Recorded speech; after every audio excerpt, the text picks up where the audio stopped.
tenho... Abre a tua Bíblia em Hebreus capítulo 11. Um dom Deus não me deu, que é o dom da sucintibilidade, de ser sucinto, de ser alguém que consegue reduzir, fazer redução de algo que precisa ser dito ou escrito. Eu não sei ser sucinto, não sei ser breve. Quando a gente faz um seminário de teologia, estuda a arte da pregação, né, homilética, a gente aprende a montar um sermão. E lá no meu seminário eu aprendi que um sermão eficiente, ele tem que ter no máximo 20 minutos, porque mais de 20 minutos o povo não consegue absorver, não é? E eu fui treinado assim. Logo, eu sou um péssimo aluno e prego sempre 1 hora quase, né? Quase todos os domingos. 20 minutos é a introdução do sermão, porque quando eu prego, eu não penso no tempo, eu penso no conteúdo do sermão. E é por isso, em grande escala, que eu nunca prego um sermão num domingo só. Às vezes é tanta revelação de Deus para a mesma palavra que eu prefiro ir pregando todos os domingos até a revelação acabar, não é? Para que eu me prenda à mensagem e não à cronologia da mensagem. Há 2 domingos atrás, porque no primeiro domingo atrás, há 2 domingos atrás, eu não preguei de manhã, foi culto de missões. Domingo passado eu não estava aqui, portanto, no terceiro domingo daqui para lá, nós começamos a ministrar uma palavra sobre fé. A partir de Hebreus capítulo 11, nós lemos todo o capítulo de Hebreus e começamos a pensar fé bíblica. E naquele domingo nós aprendemos algumas coisas tremendas. É interessante que quando o sermão fala mesmo, a reação da igreja é sempre ato contínuo. Vem por e-mails, CDs, e-mails, torpedos, as pessoas agradecendo, compartilhando milagres e bênçãos, como aquela palavra foi útil. O retorno que vem quando essa palavra vai para o site, lá tem as suas dezenas, centenas de visitas. Essa palavra foi muito pertinente, porque nós temos perdido a visão do que seja a verdadeira fé. Naquele domingo nós falamos da diferença entre fé e pensamento positivo, né? E a diferença está no fruto delas. E quando nós estudamos esse texto, nós lemos todo o capítulo e falamos aos irmãos que do 1 até o versículo 32, a Bíblia relata uma galeria de irmãos nossos que pela fé realizaram um monte de coisas. Pela fé, Isaac abençoou Jacó, pela fé Jacó quando estava para morrer, pela fé José, pela fé Moisés, pela fé Raabe, pela fé Sara, pela fé, de 1 a 32, fala dos irmãos que pela fé realizaram. Do 33 em diante, até o 40, fala dos que tiveram fé, mas não realizaram. De um lado, mostra uma fé que possibilitou o milagre. Do outro lado, mostra a fé que sustentou o homem que a possui, porque o milagre não aconteceu. Aí falamos sobre fé. E a gente queria avançar hoje, todavia, não tem como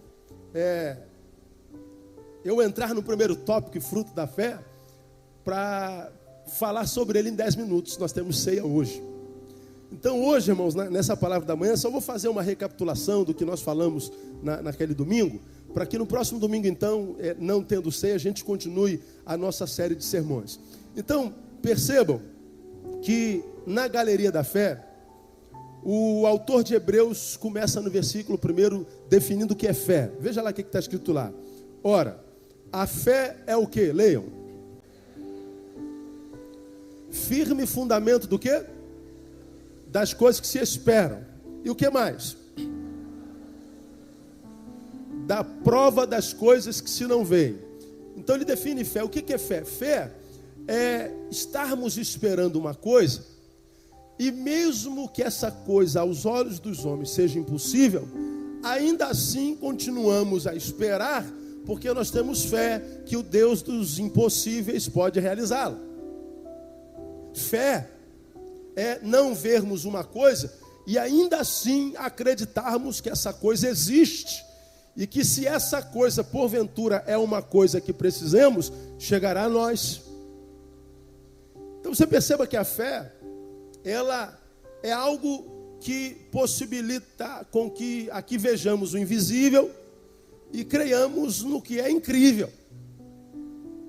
Fé é o firme fundamento das coisas que se esperam. Ou seja, as coisas que eu estou esperando vai chegar no nome de Jesus. Deixa de ser boba, menina. Deixa de ser bobo. Esse negócio que você está esperando aí, isso é impossível. Mais fácil uma vaca voar. Deixa de ser bobo. Você vai ficar perdendo tempo acreditando nesse negócio. Olha, esse que não tem fé, está dizendo isso é impossível. Mas a fé torna essa espera algo muito factível dentro de você, muito real, muito concreto. Eu sei, parece impossível aos olhos dos homens. É possível que de fato não aconteça, mas eu não desisto de esperar. Você rema contra a maré da lógica.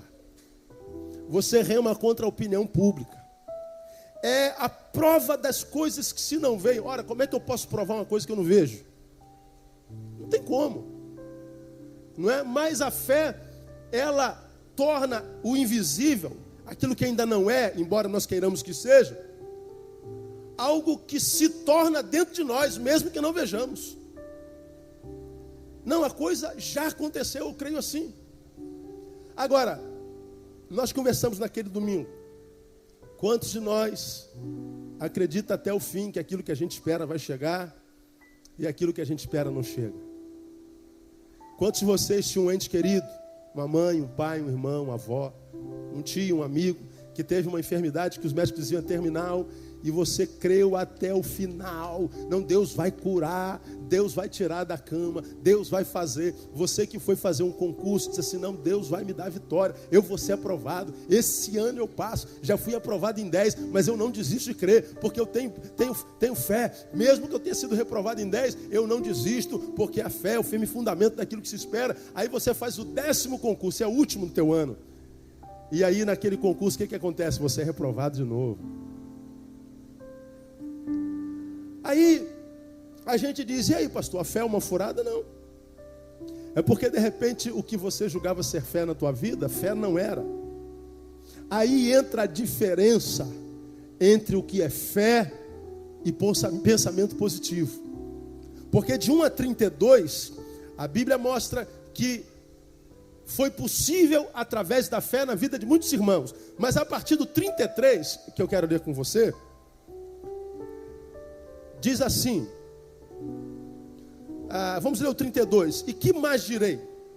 Pois me faltará o tempo, se eu contar de Gideão, de Baraque, de Sansão, de Jefité, de Davi, de Samuel, dos profetas, os quais por meio da fé, veja, venceram reinos, praticaram a justiça, alcançaram promessas, fecharam a boca dos leões, apagaram a força do fogo, escaparam ao fio da espada, da fraqueza tiraram forças, tornaram-se poderosos na guerra, puseram em fuga exércitos estrangeiros, as mulheres receberam pela ressurreição os seus mortos, uns foram o quê?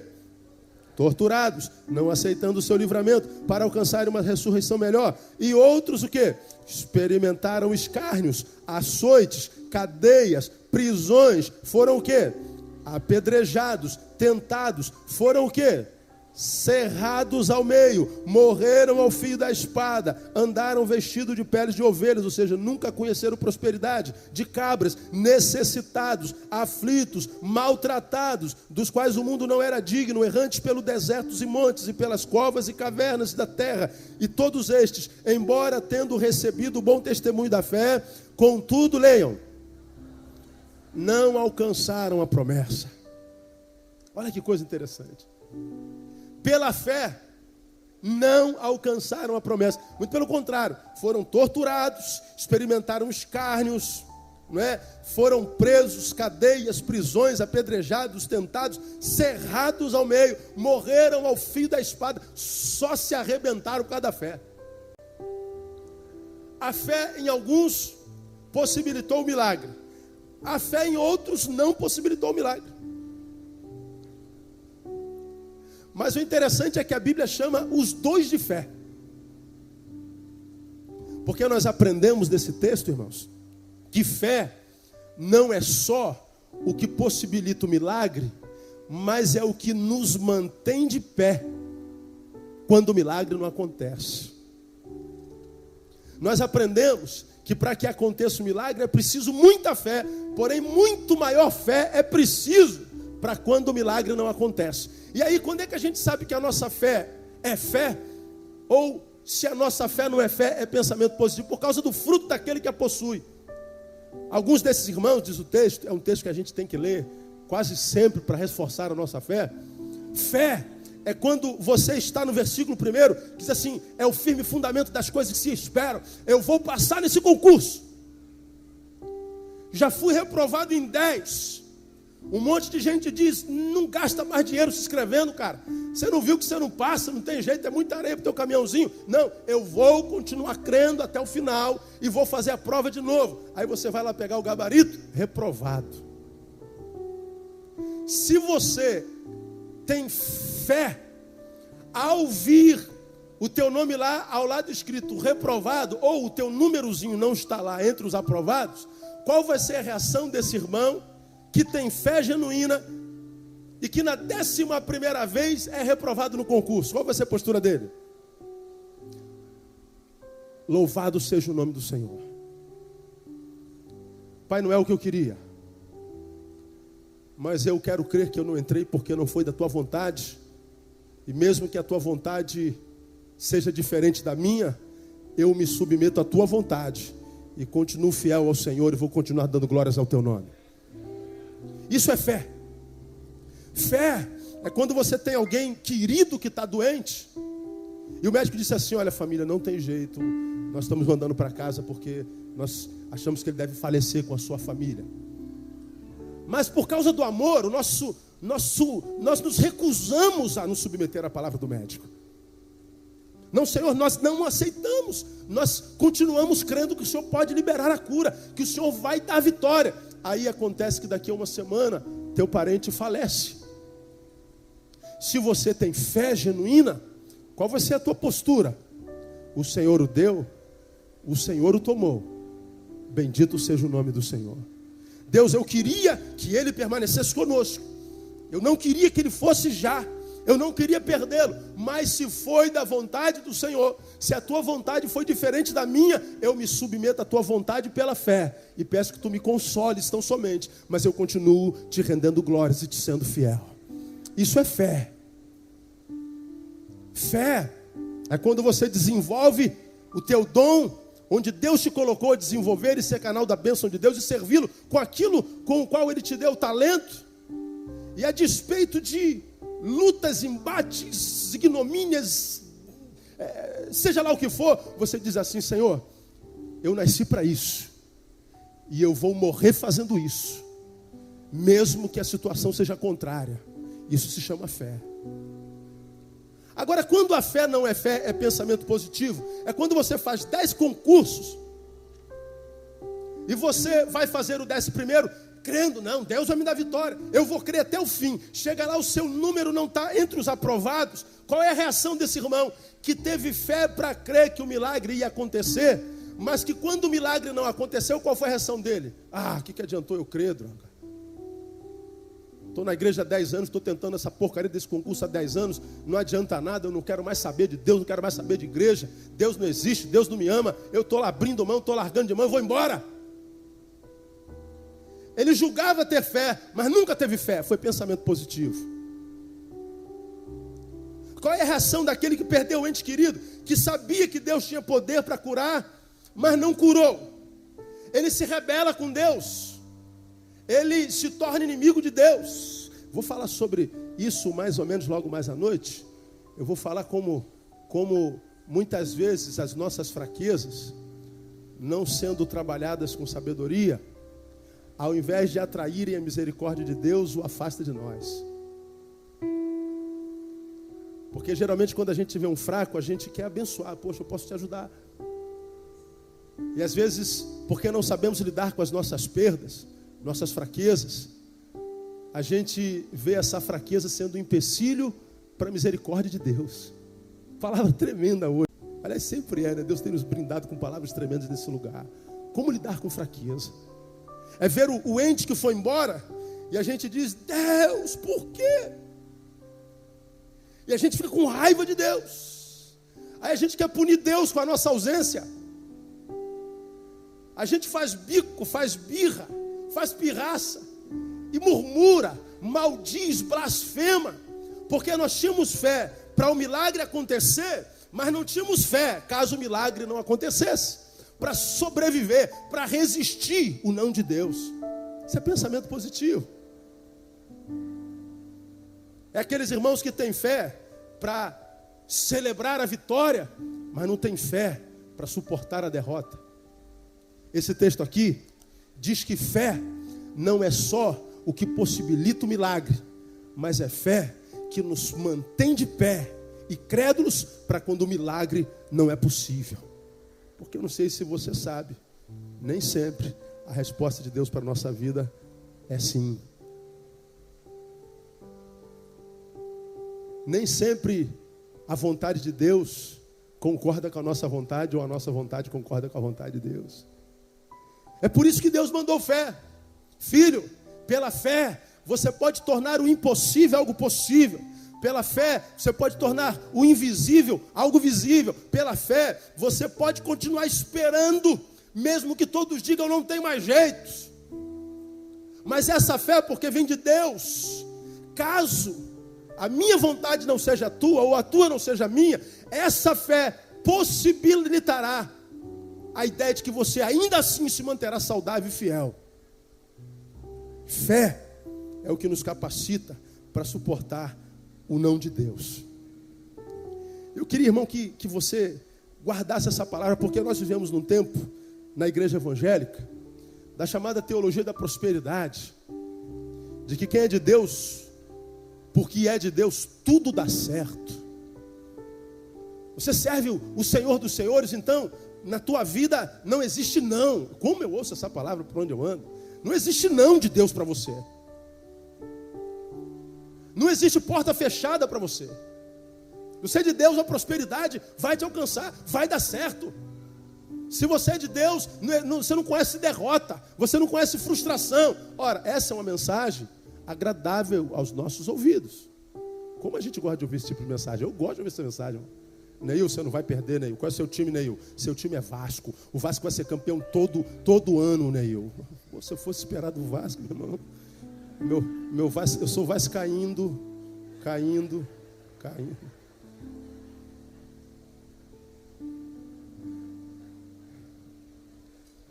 E você é flamenguista, né? Masoquista, ista. Você acha que ia dar mole para flamenguista? Ia falar só do Vasco. Fluminense e Botafogo não conta, então é só os dois, né? Então, se eu fosse esperar que só a vitória me alcançasse, irmão, se eu fosse esperar que todas as portas se abrissem para mim, eu ia estar com a testa desse tamanho, de tanto bater em porta fechada. Aí eu quero que você entenda, porque senão você vai fazer parte logo dos times dos frustrados com Deus, que embora você seja um homem de Deus, quantos homens de Deus ou mulheres de Deus nós temos aqui, irmãos? Diga assim: eu sou um homem de Deus, uma mulher de Deus. Diga, irmão que está do seu lado: você é uma mulher de Deus ou um homem de Deus. Você acredita nisso que está falando? Amém ou não amém? E quantos homens de Deus nós temos aqui? Homens. Diga assim: eu sou um homem de Deus. Mas deixa eu te falar, porém, homem. Quantas mulheres de Deus temos aqui? Diga: eu sou uma mulher de Deus. Porém, mulher. E qual a diferença de um homem de Deus, de uma mulher de Deus, para um homem que não é de Deus, para uma mulher que não é de Deus? É a capacidade de resistir aos nãos da vida. É a capacidade de suportar as adversidades da vida, as vicissitudes da vida. É a certeza de ter uma fé dentro de si, que te capacita, que te arma, para quando a vida fecharem as portas. E se você diz que é de Deus, e está aí prostrado porque portas se lhe fecharam, você está prostrado não porque te falta fé, é por causa da tua falta de postura diante da fé. Se você é um dos que está caído, cujas portas estão fechadas, e por que elas estão fechadas, venha, porque Deus tem uma palavra para você tremenda hoje à noite. Se você é um que está colocando o pé no time dos desistentes, abrindo mão da vocação, abrindo mão da fé, abrindo mão da comunhão. Deus tem uma palavra para você hoje, e você vai ver que a sua fraqueza pode fechar o céu sobre a sua vida. Nós vamos aprender, irmãos, que na verdade não existem fortes, todos nós somos fracos. Todos nós somos frágeis. Todos nós, diz o texto, somos como um sopro. É o que você é. De modo que vencedor ou perdedor não é quem é forte, é quem aprende a lidar com as fraquezas. Como essa palavra me abençoou, irmãos. Às vezes a gente olha para um ser humano assim, pô, esse cara é muito forte, esse cara é inabalável, esse homem não tem o que possa atingi-lo, sei quem pensa. Quase tudo que vem de baixo nos atinge. A gente vai mentindo para nós mesmos, não, o que vem de baixo não me atinge, não atinge uma ova, meu irmão, atinge. Mas a diferença não é o fato de sermos atingidos ou não, é como a gente lida quando o que vem nos atinge. Eu queria deixar essa palavra com você. Temos 20 minutos para celebrarmos a ceia. Fé é uma arma que Deus dá para cada um. E lembra que a fé é um dom de Deus, presente de Deus. Você não creu porque você escolheu crer. Você crê porque Deus quis que você cresça. Deus te deu fé como um presente. Ele olhou para você e plantou a semente da fé no teu coração. E disse: filho, eu estou te dando uma semente que pode se tornar um carvalho, que vai fazer com que portas se abram diante de você e que milagres aconteçam. Vai te capacitar a tornar o que é impossível algo possível, e o que é invisível em algo factível e concreto, abstrato em concreto. Mas caso isso não aconteça, porque a minha vontade é diferente da tua e a minha nem sempre é conhecida por ti, essa mesma fé que abre porta vai te manter íntegro para quando a porta não abrir. Então, isso que eu estou te dando serve para, aconteça ou não acontecendo, tu sejas ainda assim mais do que vencedor por aquele que te amou. A fé é o que em mim me torna vencedor. E ela me ensina que porque eu tenho fé, eu sou vencedor, não porque algo aconteceu ou deixou de acontecer, mas por causa daquilo que, acontecendo ou não, gerou em mim. Porque há muita gente que diante dele a porta se abre, ele se ensoberbece. Perdeu. Perdeu. Há aqueles que diante dos quais a porta não se abre e ele não se entrega à amargura e à tristeza. Venceu. A vitória não está se a porta se abriu ou não. Está na postura diante da porta, aberta ou fechada. Alguns de vocês passaram na faculdade, não passaram? Tantos anos querendo fazer faculdade, foi para a faculdade e deixou de vir para a igreja. Você não tem mais tempo para Deus, perdeu. Tua faculdade é uma desgraça na tua vida. Está te roubando de Deus e da comunhão. Você pede a Deus um marido, uma esposa, uma namorada, um namorado há tanto tempo, não é? O namorado veio. Que tipo de vida você vive com essa praga que veio? Te afasta de Deus. Ele é o teu Deus, ela é a tua deusa. Perdeu, irmão. Você era vitorioso quando estava só. Porque a bênção só é bênção quando essa bênção te aproxima de Deus. E ela vem para um fim proveitoso.